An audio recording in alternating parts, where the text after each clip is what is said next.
Emily and I just did a Pilates class together. Mm-hmm. Emily wasn't going to go. I wasn't going to go. I didn't bring workout clothes.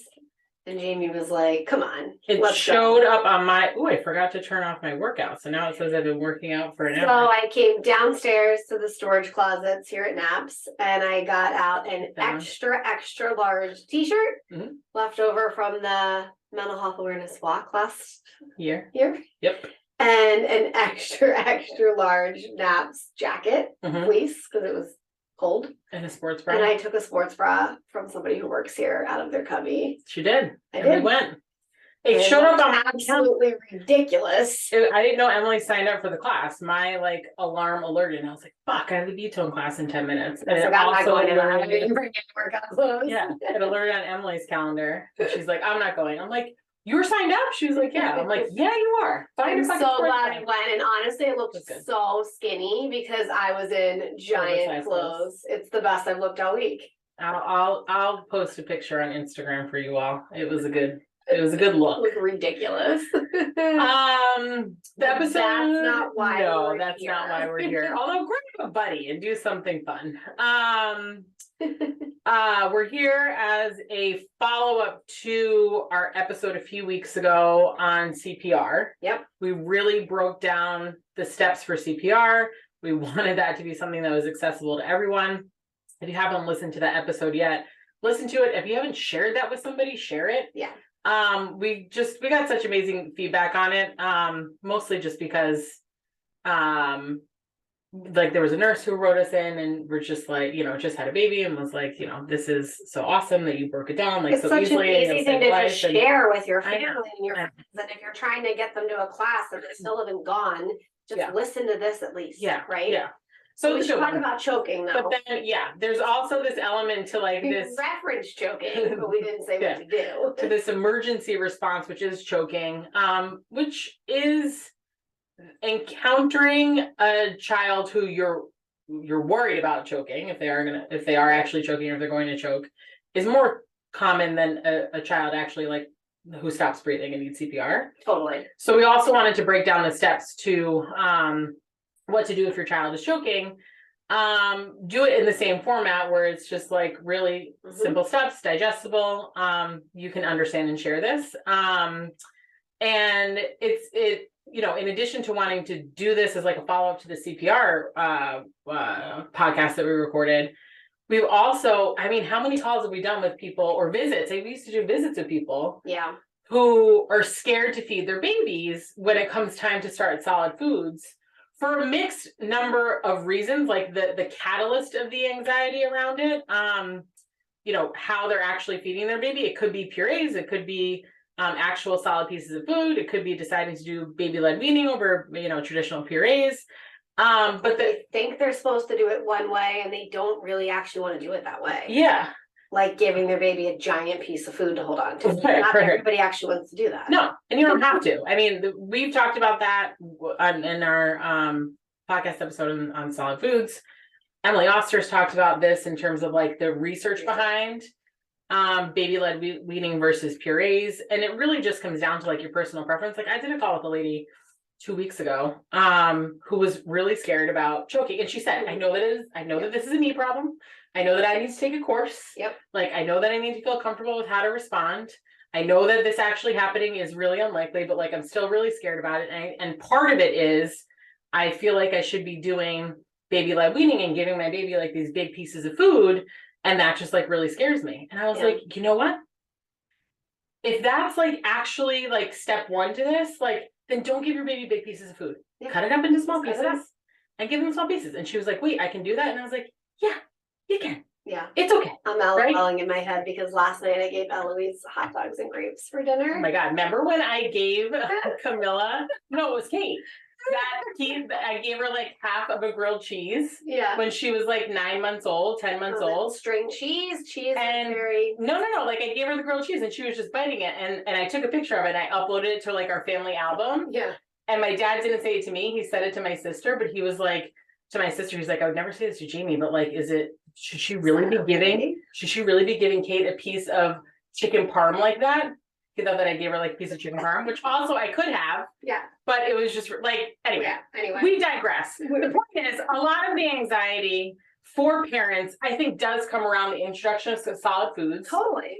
Because that's sort of like the first step in your kid getting into things that they could choke on. Yep. So you're talking about giving them solid foods. You're talking about kids 6 to 12 months who are starting to crawl around, move around, and older who are walking. They're getting into more things. Right. And so this fear starts to come in probably a little bit more than it was before. It's reinforced too when your baby or child gags. So I think it's super important to talk about the difference between gagging and choking. Yeah. Because when you do start to introduce any kind of food, your baby is going to gag. Yeah. And if you're not aware of that, and it's uncomfortable to watch, but it's a form, it's there for a reason. We'll explain this as protecting them. Yeah. But often parents see them gagging and they're like, oh, they're choking. Yeah. Or they're at risk for choking because they're gagging so much. Right. And that like reinforces or reinstills this fear around feeding them more food because they're gagging. So why don't we start with the difference between gagging versus choking, and then choking, mild choking versus severe choking. Yeah. And then if they are severely choking, what to do. Yeah. Break it down that Love way. it. All right. So let's start with gagging. Gagging, normal, healthy. I'll do the sound effects. You can do the explanation. Reflex. The gag reflex in infants and children is actually further up in their mouth. I think it's so cool. And it is a survival mechanism. Yep. So if your child gags, your mindset shift around gagging has to be that that is a good thing. Yeah. Gagging is a good thing. Gagging prevents your child from choking. Yep. They can gag all day long. My middle child still fucking does. She's So does Grace. She's gagging. She's sick. And anytime she's sick, it's Eloise congestion. is a big gagger. Yeah. So Like- even going to some mild choking and get quiet, and she always works it out. Yeah. Always works it out, that kid. So It's a good thing. We expect it. And you know that they're gagging because they're making that noise. They're making that They're noise. trying to work the food out. You can see them doing it. Yep, exactly. They're breathing when they're gagging. Yep. They're moving air. Yep. They're making noises. Exactly. Yeah. So gagging is that reflex that they're making that noise. Like it looks like traditional gagging, right? You can see, like, if you looked in their mouth, you can probably see what it is they're gagging on, because it's because their gag reflex is further up in their mouth. It's usually eliciting that when that piece of food is up further forward in their mouth. Right. There isn't anything that you need to do for gagging. Correct. The likely scenario, the most likely scenario, what happens majority of the time is that they gag and they spit out whatever it is that they're gagging on. Mm-hmm. And you can let them keep eating. Yeah. Leave them in their high chair, leave the food out in front of them. You can throw out the piece of food that they gagged on, or sometimes they re-eat it again. Right. My kids feed it to the dog, whatever. So gagging is a reflex. Yes. Choking, not a reflex, right? Choking is something is in their airway, maybe mildly stuck, maybe severely stuck, and maybe causing some issues with the ability to inhale or exhale, right? With the flow of air and oxygen. Mild choking, your child, similar to gagging, is still making noises, right? Yep. So they're, even if it's maybe a little bit of gagging, maybe crying, maybe like there's noise coming out. Correct. Right? So you can see them, they're struggling, but they're making noises, maybe even sometimes crying a little bit, it's like a grunting, coughing. There is movement of air. That's key right there. There's clear movement of air. So you can even see them breathing, that the chest rising and falling, there's movement of air. There is also nothing you need to do for mild choking. You're to stand back and let them work it out. Yeah. And also, I will say, because I noticed my dad does this and my husband does this, is the bang on the back. I know. So you just leave the baby, the child, the person alone when they are moving their own air. That's like, say out loud in your head, they're moving their own air. They're coughing, they're breathing, they're making noises. I'm going to leave them alone. Like, I'm going to stand by and watch and reassure, because often we just like start banging people on the back, right? And that can startle you, and make it worse. Yeah. Honestly. So that is the biggest thing, is most people do. We've been taught to hit their back.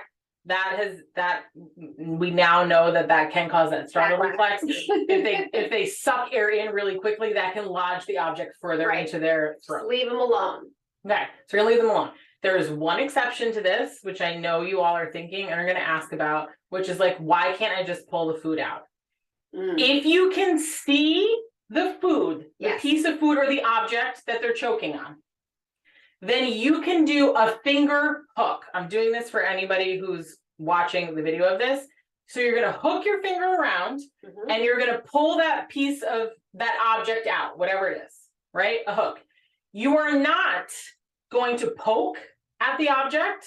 That will push it further into the throat. Looking for something. And you're not going to blindly sweep or poke at an object. That can push it further into the throat. I think what's hard in the parenting space is we often know what's in their mouth. So like you saw them put like the food, or you saw them put the Lego on the floor, like you saw them put it in. So because you know what's in there, you think you can go get it. But if you cannot see it, you cannot grab it. You gotta leave it alone. You can even go push, if it's right here in the front of the mouth, you can squeeze it out, grab their cheeks and push grab it their cheeks, so it's their fish lips. Okay, so that's really the only action that you're taking, though. I know, which is hard. But stand by your child, reassure them, I'm right here, you're safe, it's okay. Like, cough, can you cough, right? Like, we've got to reinforce this though, because the common reaction when I'm out with my parents or older families members, perhaps, like their common reaction is to bang on the back or reach in the mouth. It's like, it's fear and action. Anyway, so you're remaining calm, you're not doing anything. And they usually work it out. Mild choking versus severe choking. Severe choking, there is no movement of air. It is a soundless cough or cry. You see them trying to cough, trying to gag, trying to make noise, and nothing can come out. Nothing. And they look startled. Their eyes might get wide. Their lips may start to turn blue. Toddlers, children's adults will often do the universal choking sign, where they actually reach up instinctually to their neck or their airway with their hands. And you can ask people as they get older, are you choking? And they'll nod at you, yes. Versus a baby, you'll know, because they look stunned and they are trying to cough, they're trying to make noise, and nothing is coming out. A baby's trying to make noise. They're scared, they want to cry, no noise is coming out. They can't. So difference between mild choking and severe choking truly is whether or not they're making noise. There's one small caveat to this, which is like they might be making a noise like that. Like you can kind of hear that air going in, but like there's nothing coming back out. Like there's no actual movement of air, meaning like it's not going in and out. It might only be going one way. Okay. So soundless is the big one, especially for babies. They're going to be scared. They're going to want to be crying. They're going to want to be coughing. You're not going to be able to hear anything. All right. And it can move pretty quickly from gagging to mild choking to severely choking. Like that can happen within seconds. Listen, I'm always at the birthday party where the kids do. I'm always there. I've only done back blows. I've done many back blows. I'm here to tell you though, they're very effective. Very effective. Never had to go from doing the Heimlich to CPR. I've always back blows, Heimlich, very effective. That's probably why we've never changed it. Totally. It's been the same forever. Because it works. So take comfort in that. No, that is. I do the back blows work. Okay, let's take a break. Hear from our sponsors. Come back and say what to do. Come back and actually walk through the steps of what to do. When somebody's choking for infant, and then we'll do children and adults. We'll do it all. Okay. All right. We'll be right back. We'll be back. Okay. We're back. We are back. So let's talk about what to do if we've decided it's severe choking. If anybody can see the video of our creepy. Let's start with an infant, a baby. So let's do baby. And it's up to 12 months of age. Can I give a caveat? It's like, this is where I really want to break down like what is written and like where you might change it in real life. You've got to use your judgment. So size people up. So we're going to tell you what to do based on the American Heart Association's recommendations for a kid who's severely choking. And their recommendation of an infant is their category of an infant is 12 months and younger. And then a child is 1 to 9 years old, and then an adult is technically like 9 and older. Yeah. Not really an adult, but you know what I mean for these purposes. And so that timeline is the difference between, we're going to show you back blows and abdominal thrusts for an infant who's choking. And then I'll explain to you why I may actually do it for a child older than 12 months. Like Eloise. Yeah, I would totally she's do back 15 blows. months. She's small. I would totally back blow her. Yeah, Anyway. I also think I think they work really well. Okay. So you identified, so we've talked about the difference between mild choking and severe choking. You have a child who's severely choking, right? Severely choking is they're choking on an object and there is no movement of air. They're no silent, crying, no coughing, no nothing coming out. Silent cough, silent cry, stunned look, maybe even changes in coloring, lips turning blue, something like that.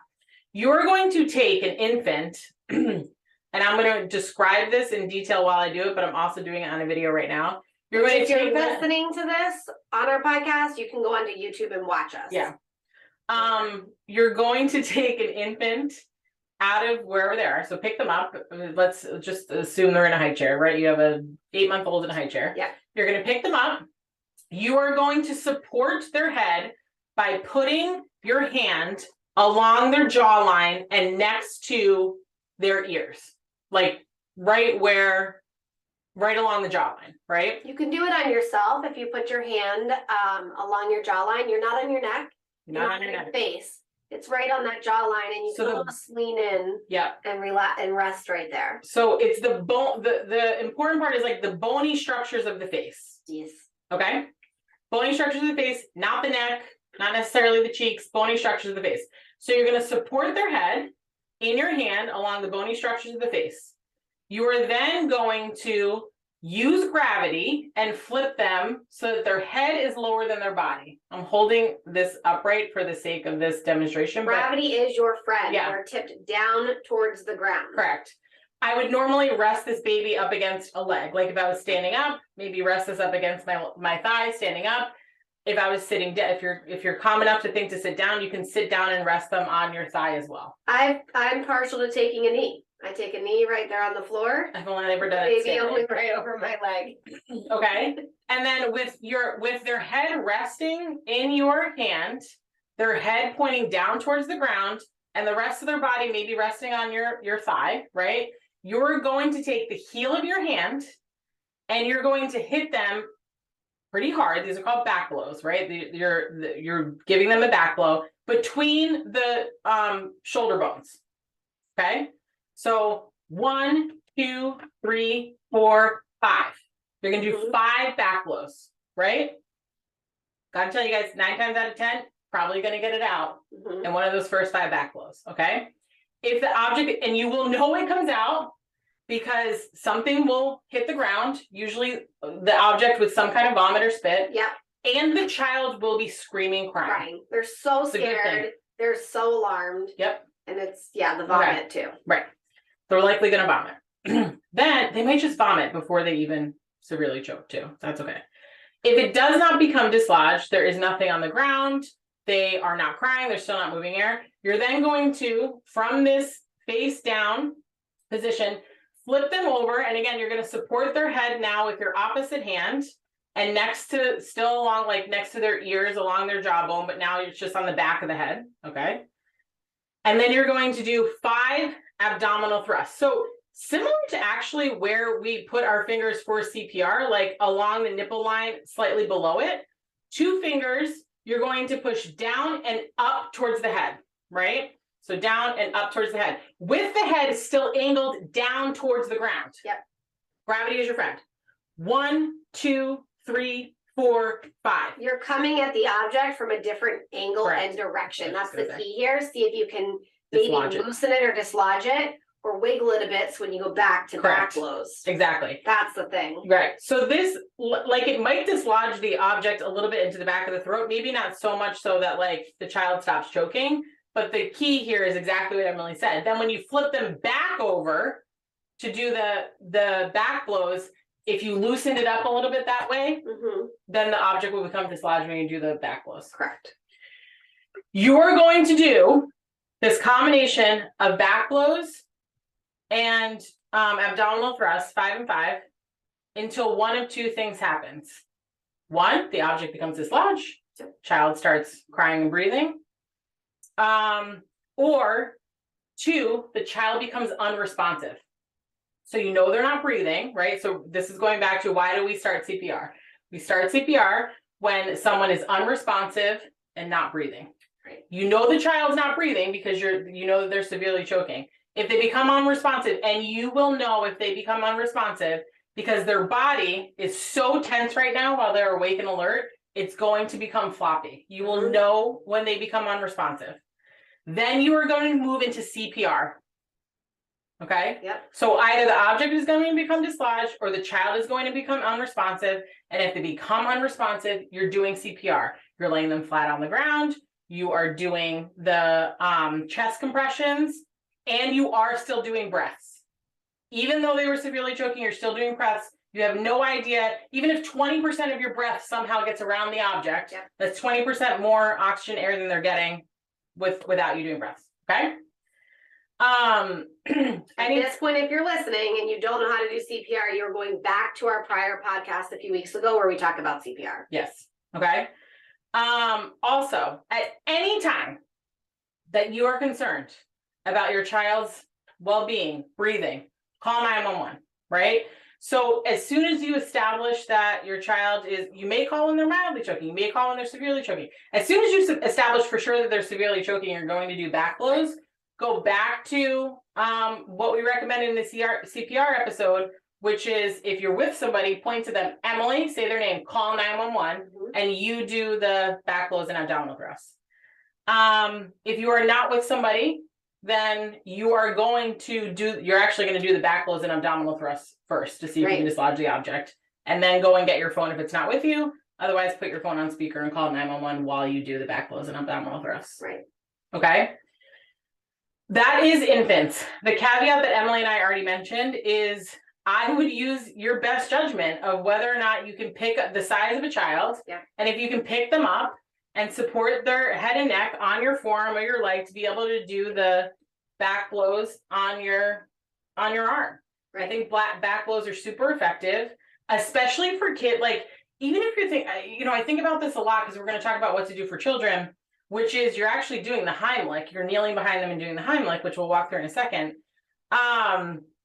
But like, especially for kids who can't walk, like, how are you going to get behind a kid on your knee who can't walk and do the Heimlich? It's a hard thing to do. So they're like, I feel like my threshold is definitely like, I'll size up a kid.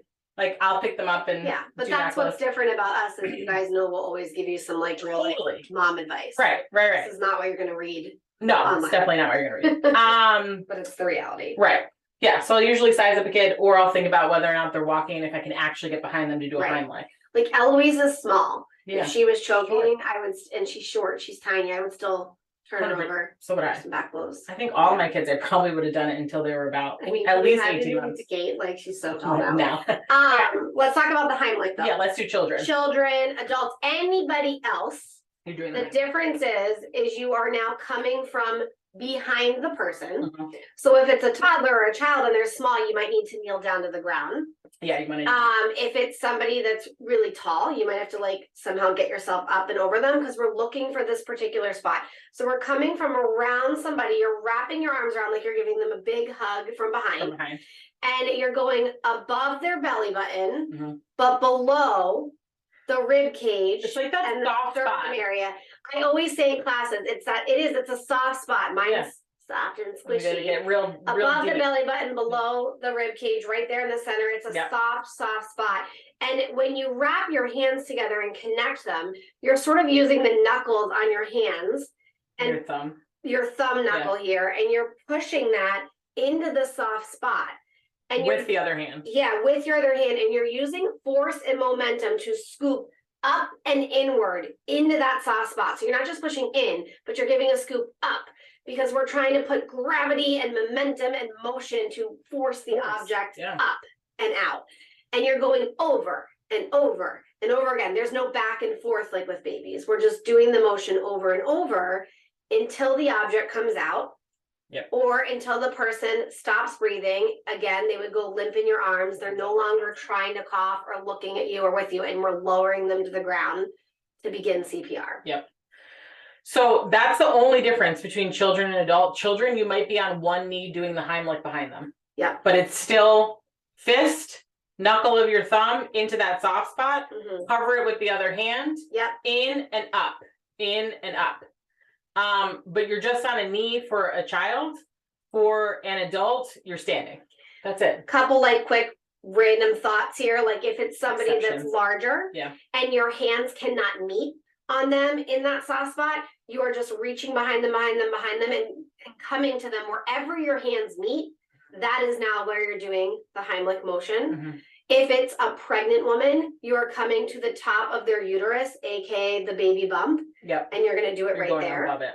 And if somebody's alone, like you're throwing yourself over a chair, a counter, or a dresser, or a counter, something in your home that you can push with force into that soft spot and push yourself in that direction to dislodge it. Yeah.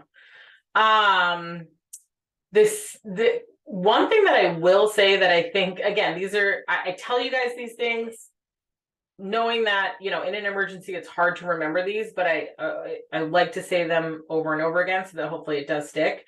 But one thing that I tip that I do really think is a good one related to the Heimlich, especially with adults, is that if you are coming up behind somebody to give them the Heimlich, put your leg between their two legs and do the Heimlich with your leg, like, you know, so your feet are a little bit offset, right? Because you're trying to get that momentum. So think of like I don't know, sort of like a running stance, right? Like you're not squatting down, but like your feet are separated, your knees are a little bit bent. Have one of those legs in between their legs. So that if you're doing the Heimlich and they become unresponsive, an unresponsive person is really heavy. Like it's not just the weight of what they actually weigh. Like there's no assistance in maintaining that body weight. Right. And so if your leg is between their legs and they become unresponsive, it actually makes it easier for you to more gently lower them to the ground. Catch them a little bit on along your leg. Lower them. Slide them down. Yeah, you're gonna slide them down your leg, almost to like a seating position, and then lay them flat. So again, only two things are gonna happen with an adult, just like an infant or child, right? You're either going to dislodge the object, and you will know because they will be coughing, maybe even coughing. They'll thank you, right? Thanks so much. Or they will become unresponsive, in which case you will start CPR. Right. That is choking, how to handle choking in a nutshell. Yeah. As Emily mentioned, this is, if you haven't listened to the CPR class, you're going to go and listen to that. Yeah. Our infant and child CPR class and first aid covers CPR, choking, some first aid things as well. So if you haven't taken a class, take a class. We offer it online for anybody anywhere. We offer it in person. If you're in Massachusetts, we can send a nurse to your house. This is actually our number one infant and child CPR is our number one most requested corporate workshop. So actually coming to your office, or we can do it virtually. If we come to your office, we bring all of our dummies, like the one I was using today. And actually teach people how to do it in real life in the office, or we can do a virtual session too. I am a fan of just listening to the podcast, just taking a virtual class. Doing it in person is the gold standard. In person with a mannequin, of course. Right. But like, I just want everybody to have this information so that they at least intellectually know what the steps are to take in any event. So really, whatever the mode is for you to get educated on this, or other family members or friends to get educated on this, we're all for. So whichever works well for you, but happy if this is something that your workplace would cover and have us come in and do. Yeah. I mean, hit us up. We're happy to do it virtually or in person. Do us a favor, share this episode with family and friends, because you would be probably maybe not surprised, but most people really just don't know what to do. No.